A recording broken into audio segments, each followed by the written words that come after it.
भाई ये वीडियो देखिए, भारत को हिंदू राष्ट्र बनाना चाहिए लेकिन दलित की यहाँ पूजा नहीं करेंगे। क्या दलित हिंदू नहीं है? क्या दलित सनातनी नहीं है? क्या जो हमारे छोटे तबके के जाति हैं क्या वो सनातनी नहीं है? क्या वो भगवान श्री राम को नहीं मानते? क्या वो हनुमान जी को नहीं मानते? क्या वो सीता जी को नहीं मानती? क्या वो कृष्ण जी को नहीं मानते? अपनी पृष्ठ से सुने ये क्या कहते हैं। भारत को हिंदू राष्ट्र बनाना चाहिए। हाँ, बनाना चाहिए। दलित के यहाँ पूजा नहीं करवाते हैं। नहीं, लोग करा रहे सुनिए ना, भाई आप करवाते हैं? नहीं, हम नहीं करवाते। आप दलित के यहाँ खाते हैं कि नहीं खाते। तो दलित क्रिश्चियन है कि मुस्लिम है? वो तो है हिंदू, लेकिन थोड़ा तो भारत को हिंदू राष्ट्र बनाने की बात कर रहे हैं, उसके बाद कर रहे हैं कि हम दलित के यहाँ पूजा नहीं करवाते। देखिए, थोड़ा सा समाज से भी बचना पड़ता है, जाना अच्छा ठीक है, समाज की बात मान लिए, दलित के यहाँ घर जाइएगा, खाना नहीं खाइएगा, नहीं खा। पैसा देगा तो लीजिएगा कि पैसा तो ले लेता, लेकिन हम लोग चाहते नहीं करते, तो लेने का बात दूसरा है। जो मंदिर में आता है उसको भी आप अच्छा, संडेश्वर के मंदिर में कोई आया दलित आपको कुछ खाने के लिए देगा तो खाइएगा कि नहीं, हम लोग नहीं खाते। संडेश्वर के मंदिर में अगर पैसा देगा तो लीजिएगा? हाँ, पैसा भी लेते हैं, काहे बोले पैसा नहीं लेते हैं। पैसा जो है शादी ब्याह कराते तो लेते भी हम लोग पैसा। बाबा भीमराव अम्बेडकर को मानते हैं? हाँ, हम लोग तो मानते हैं, जिससे उन लोग मान लो थोड़ा सा इस सिलसिले में थोड़ा सा मतलब कि हम लोग के ऊपर बना दिया गया है कि जात का बंटवारा कर दिया, ऐसा कोई बात नहीं है। तो बाबा भीमराव अम्बेडकर को मानते हैं? मानते हैं, उनका लेकिन पूजा करते हैं? हाँ, पूजा नहीं करते। अच्छा, गीता में लिखा गया है कि कर्म से ही लोग जो है वो ब्राह्मण बनते हैं और शूद्र बनते हैं। आप कह रहे हैं कि हम ब्राह्मण हैं, आप बताइए कि क्या कर्म किए क्या ब्राह्मण? आखिर आपने देखा इन्होंने किस तरह से बातें कही कि भारत को हिंदू राष्ट्र बनाने चाहिए लेकिन ये छोटी जाति के यहाँ, दलित के यहाँ पूजा पाठ करने के लिए नहीं जाएंगे। वो खाना देंगे तो नहीं खाएंगे लेकिन वो पैसे देंगे तो ले लेंगे। आखिर क्या आप इस तरह से अपने हिंदू राष्ट्र को बनाएंगे? जिस दिन ये भारत हिंदू राष्ट्र बन जाएगा उस दिन पूरा हिंदुस्तान खतरे में होगा। ये बात मेरी नहीं बल्कि इन पंडित के कंक्लूजन निकल रही। आपको तो ये स्टोरी याद ही होगी कि अमेरिका क्या कहता था, क्या है तू? आज हम कहते हैं कि तू क्या है बे। किया गया है। अमेरिका क्या कहता था, क्या हो तुम? आज हम कहते तू क्या है बे? आज उन्हीं बंदों की जबानी सुने कि वो क्या कह रहे हैं।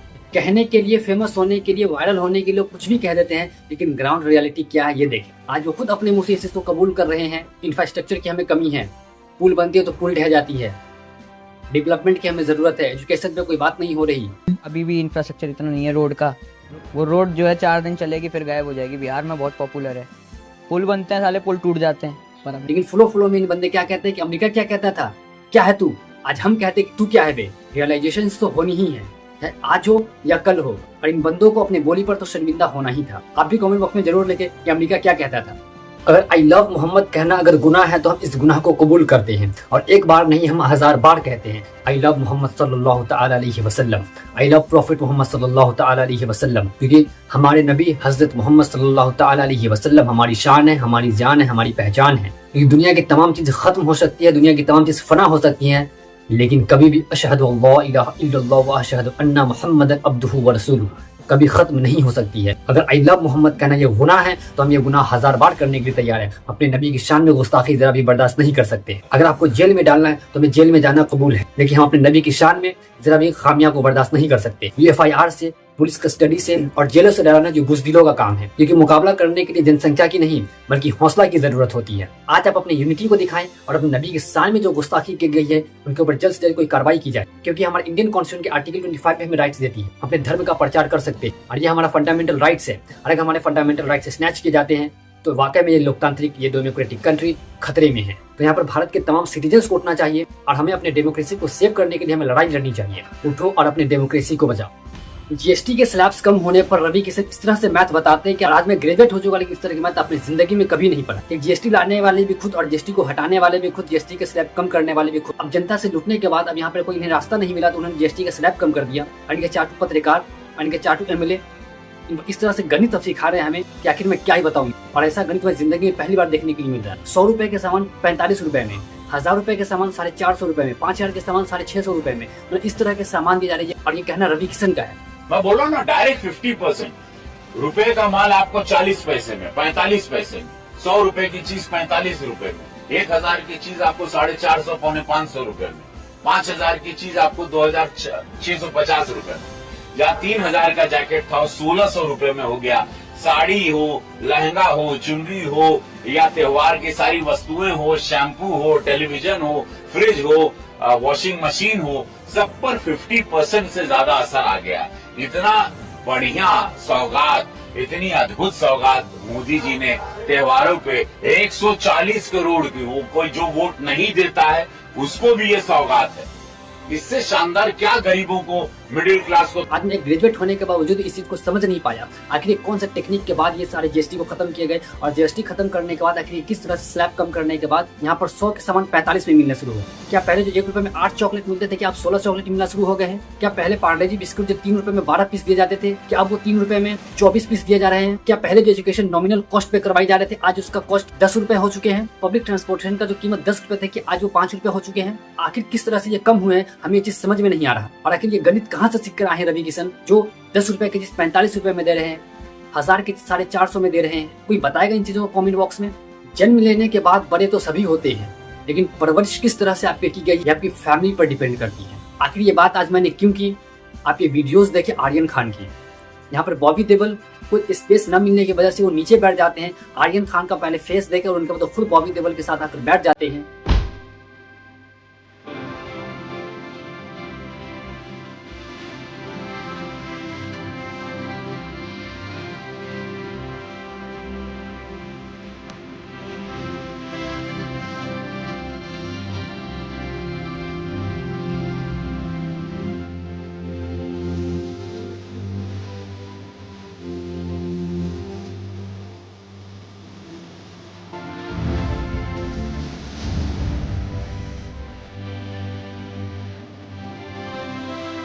और ये सोशल मीडिया पर चर्चा का विषय बना हुआ है। शाहरुख खान एक अच्छे एक्टर ही नहीं बल्कि अपने बच्चों की तरबियत भी इस तरह से की है कि लोग आज सलाम कर रहे हैं। दिस इज कॉल्ड स्कारमेट। अब भाई जब तक 70 साल से वो ईवीएम हैक कर रहे थे कुछ नहीं, आज हमने ईवीएम हैक कर लिया तो बवाल हो गया। वाह ये सही। इसीलिए जीत रही है एबीवीपी हो या बीजेपी हो, सब ईवीएम हैक कर रहे हैं। चुनाव आयोग आपके साथ है हर जगह, इसलिए आप जीत हासिल। अब जब तक 70 साल से वो कर रहे थे ईवीएम हैक तो कुछ नहीं हो रहा था, हमने कर लिया तो बुरा लग गया। ये सही है मामला। आपने रेखा गुप्ता दिल्ली के सीएम का ये बयान जरूर सुना होगा। इस शब्द का प्रयोग करने में जरा शर्म आनी चाहिए थी कि आप लोकतांत्रिक कंट्री के कैपिटल की मुख्यमंत्री हैं और एक ऑनरेबल सीट पर हैं, और एक इन सीट पर होने के बावजूद आप ये इस तरह के बयान देते हैं कि लोगों ने 70 साल से कर दिया ईवीएम हैक तो कोई नहीं, आज हमने कर दिया तो बवाल हो गया। बस कमेंट बॉक्स आप लोगों के लिए ओपन है। दिल्ली के मुख्यमंत्री रेखा गुप्ता को अपना आशीर्वाद दें और उज्जवल भविष्य की कामना करें। आप अपने धर्म का चोला पहन कर बैठे, हम बिजनेस की ओर निकलते हैं। यही आप गुमराह करो लोगों को, हम बिजनेस करते हैं, हम बिजनेस करने वाले लोग बिजनेस में अपना दिमाग लगा चुके हैं, और भारत की गंदी राजनीतिक वाले लोग भारत के लोगों का ब्रेन वॉश करने में लगे हुए। आप लोगों को मालूम है कि जैसा कि आईफोन 17 लॉन्च किया है और जिसका कलर भगवा है, लोगों का कहना यह है कि अब सनातन विश्व पर पहुंच चुका है और सनातन के भगवा झंडा विश्व में लहरा रहे हैं। आईफोन 17 लॉन्च हुआ है और पहली बार उसका सबसे unique colour orange, cosmic orange आया है।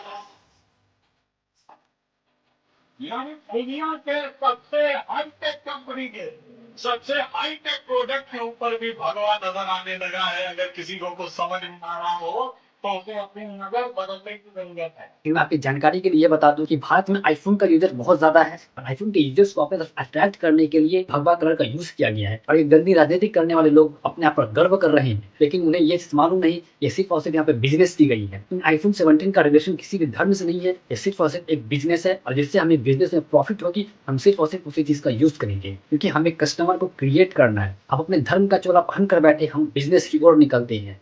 यही आप गुमराह करो लोगों को, हम बिजनेस करते हैं, हम बिजनेस। अभी ये राहुल बाबा यात्रा करके गए, इनकी यात्रा कौन सी विषय पर थी? वोट चोरी। ये मेरी बात नहीं, ये मेरी कहावत नहीं, ये मेरी शब्द नहीं, बल्कि ये शब्द बिहार के जनता की। अभी राहुल बाबा यात्रा कर गए ना भाई। यात्रा का विषय क्या था उनका बताओ तो जरा। अरे यार वोट चोरी नहीं था, मैं बाद में बताता हूँ क्या था। लेकिन होम मिनिस्टर ऑफ इंडिया क्या कहते हैं इन पर कि मैं बताता हूँ। राहुल गांधी मिलकर जनता से गए, राहुल गांधी ने अपनी बातों को जनता के बीच रखा, और बताएंगे कौन? भारत के गृह मंत्री। कि आखिर राहुल बाबा ने बिहार की यात्रा कौन से विषय पर करके गई, अपना आशीर्वाद भारत के गृह मंत्री को दे।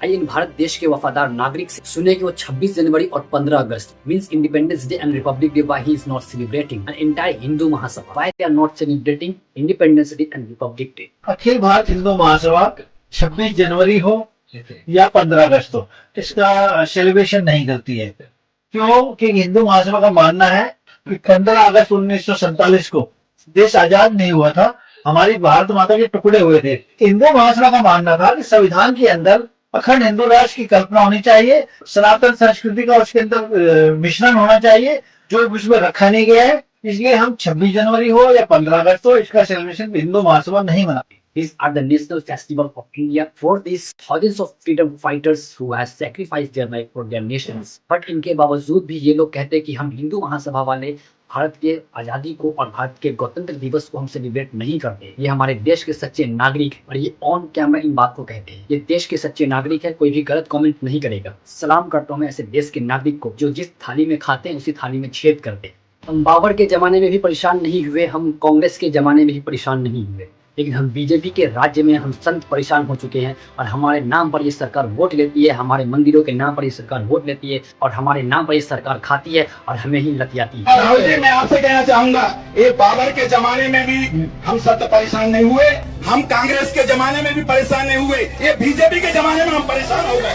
हमको रोना आता है, हमको रोना आता है। ये हमारे नाम से सरकार बनाते हैं। मंदिर की बात करें, महाराज ने कितनी अच्छी बात करी, ये हमारे नाम से तो खाते हैं और हमें बाहर भगाते हैं। हम परेशान हैं, बहुत दुखित हैं। मैं ये कहावत इन बाबा की, ये भी एक सनातनी है, ये भी एक प्रिस्ट है, ये भी एक पुजारी है, ये भी एक मंदिर में पूजा करते हैं। क्या अब कोई बीजेपी वाले इन पर कमेंट करेंगे? ये शब्द मेरे नहीं, ये भी एक सनातनी का शब्द है जो कि दिन रात भगवान का भजन करते हैं, जो कि दिन रात भगवान की पूजा करते हैं, जो कि दिन रात भगवान की आरती उतारते हैं।